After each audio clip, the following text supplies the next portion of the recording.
Mycenae. My name is Herodotus, and I am a traveler from Hyrcanassus. I retrace the cause of various events, such as wars and great calamities. I describe what I see and record what I'm told, all with the aim of providing a better understanding of why these things occur. Look for me to introduce you to many sites. It is humbling to stand in the remnants of such a great civilization. Looking at these ruins, I am reminded that the past is never as far behind us as we think. These are the ruins of Mycenae, center of the old Mycenaean civilization. It was home to great warriors and heroes. In many ways, places like Athens and Sparta stand on the shoulders of its accomplishments. This tour will take you through its ruins and introduce you to its most important monuments, revealing its history in the process. I hope you enjoy yourself. I'll be waiting for you at the end of your visit. The Mycenaean civilization flourished in the Late Bronze Age between 1600 and 1200 BCE. During this period, it was mainly located in the Peloponnese and central Greece. Mycenaeans were known for exploring distant lands. Notably, they battled the Hittite allied city of Walusa in a conflict that was believed to be the inspiration for Homer's Trojan War. But the Mycenaean people didn't only travel to fight. They learned much from their neighbors, the Minoans of Crete, such as how to write syllabic script on clay tablets. Such tablets provide evidence that Mycenaeans spoke an early form of Greek. They also tell of how great Mycenaean kings ruled over their warriors from opulent palaces in places like Mycenae, Thebes, and Knossos. The entrance to Agamemnon's citadel, or the Lion Gate, is one of the most iconic monuments in Mycenae. It is impressive for both its height and for the intimidating rendering on its relief, which depicts two lions standing on either side of a column. Unfortunately, the lions' heads, which were presumably made of a precious metal or higher quality stone, have been lost to time. The gate was most likely meant to greet a triumphant king returning home from successful military campaigns and to awe foreign visitors. When these shafts were discovered by archaeologist Heinrich Schliemann in 1876, he believed the 6 gold-filled graves to be connected with the family of the great king Agamemnon, even going so far as to proclaim a gold mask he found within to be the death mask of Agamemnon. However, this was refuted by later excavations, which showed that the 19 bodies buried in the shafts dated back to a few hundred years before Agamemnon was even born. In fact, at the time of the body's burial, the Lion Gate and the citadel walls had not even been built yet. It's estimated that the people in the graves were members of the first Mycenaean dynasty. The graves later became a place of worship for Mycenaean kings, who raised walls to protect them. These walls helped preserve several incredible artifacts, including women's jewelry, death masks, and masterfully crafted weapons. By 1250 BCE, Mycenae was at the height of its power, and its living quarters and workshops were numerous. Houses were built everywhere, from the top of the palace's hill near the king's residence, to the slopes and terraces within the walls, to the nearby hills outside the citadel. At one point, the citadel's walls even had to be enlarged to make room for more quarters. The people who lived inside the citadel were those with high status in either the military, religious, or administrative sectors of the kingdom. This is reflected by the ceramic and metal vessels inside the houses, as well as their painted plastered walls. A traveler seeking an audience with the king would have first ascended a steep ramp from the Lion Gate to the citadel's summit. Here, they would have walked into the palatial complex through a grand entrance called the Propylon. Once inside, their gaze would immediately be drawn to the palace's main hall, a monumental area known as the Megaron. The vividly decorated Megaron, which glittered with precious objects and colorful frescoes in its heyday, was where the king would have received the traveler. If the king was feeling generous, he would have shared with the visitor the palace's most marvelous feature, its commanding and majestic view, which stretched from the plain of Argolis to the gleaming Aegean Sea. It was in this palace where a legendary Mycenaean king like Agamemnon would have held court. According to Homer and other poets, Agamemnon led the Greeks in the sack of Troy. Stories say that he was a fearsome warrior on par with Achilles, but also an overly ambitious and arrogant ruler. He sacrificed his own daughter, Iphigenia, to convince Artemis to grant his ships passage to Troy. After conquering the city, he returned to Mycenae with mounds of riches, and a Trojan named Cassandra as his concubine. Agamemnon's wife, Clytemnestra, was not pleased with her husband's sacrifice of their daughter. She plotted to murder her husband out of anger. The plot was successful, and, depending on the version of the story, Agamemnon was either murdered in his bath by Clytemnestra or killed by his cousin Aegisthus during a banquet. You've completed the tour. I trust it was an eye-opening experience. Though it did not last, Mycenae was a sort of precursor to what would eventually become the Greek civilization we know today. It's important we remember them, if only to avoid repeating their mistakes. To this especially sacred part of the Olympian sanctuary.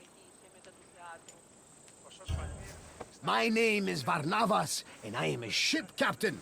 Don't be fooled by my scarred eye. Though I've seen my share of combat, I mostly stick to trading these days. Well, trading and introducing visitors like you to wonderful sights like this. This place is practically vibrating with divine energy. I feel like if I look over my shoulder right now, Zeus will be staring back at me.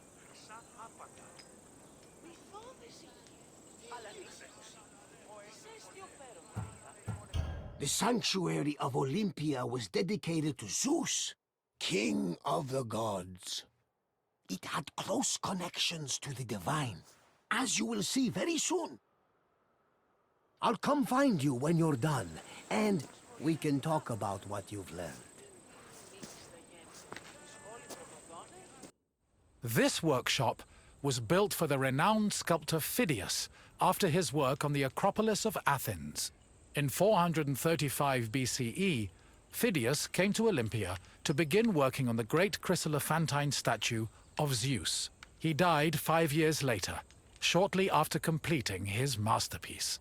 This grand statue would become one of the 7 wonders of the ancient world. Phidias's workshop was located right next to the Temple of Zeus. Its structure has been well preserved, mostly owing to its conversion to a church in the 5th century CE. Archaeologists have also discovered lots of ancient materials in the surrounding area, such as casting molds and sculpting tools. The most famous artifact, however, is a cup bearing an inscription that aggressively states, "I belong to Phidias." On the 5th and final day of the Olympic Games, victors attended a ceremony where they were crowned with olive wreaths and showered in flowers. The crowns came from the sacred olive tree of Zeus, which was planted near the god's temple. A young boy trimmed the branches with a golden sickle before giving them to the Hellanodikai to turn into wreaths. After the crowning ceremony, it was time for great feasting and celebration. Pelops was both a legendary Greek hero and the mythical founder of the Olympic Games. According to legend, Pelops fell in love with the beautiful Hippodamia. Her father, Oenomaus, the king of Pisa, disapproved of their union. Having once heard a prophecy that he would be killed by his son-in-law, Oenomaus was known to challenge his daughter's suitors to chariot races, killing them when he won. Still, Pelops was determined to win Hippodamia's heart. Before the race, he enlisted the help of Poseidon, who gave him a golden chariot with 4 winged horses. Pelops was able to win both the race and the hand of his beloved, while Oenomaus was dragged to death by his horses. The start of this famous race was depicted on the eastern pediment of the Temple of Zeus.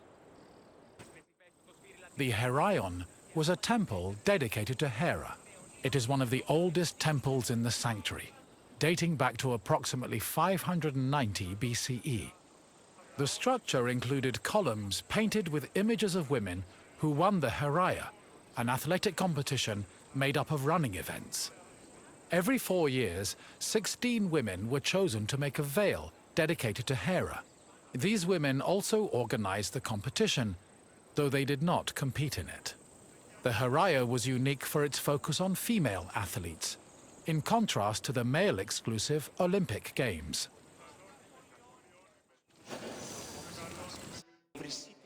Hera was the goddess of women, marriage, family, and childbirth. She ruled Mount Olympus as Queen of the Gods, along with her husband and brother Zeus. Many mythological stories paint her as being annoyed at Zeus's many lovers and illegitimate offspring. In Greek art, Hera is usually depicted as matronly and regal, often wearing a crown or sitting on a throne. She is also sometimes seen holding a pomegranate, a symbol of both fertility and death. Hera's cult was very popular across Greece, and Olympia even minted her image on its coinage. One of the highlights of the Olympic Games was a ceremony that took place on the third day of the festival. It began with a procession of athletes, ambassadors, Hellenodikai, and animals. The group made their way around the Altis until they arrived at the Temple of Zeus. Then the animals were brought in front of the altar of Zeus and offered as a sacrifice.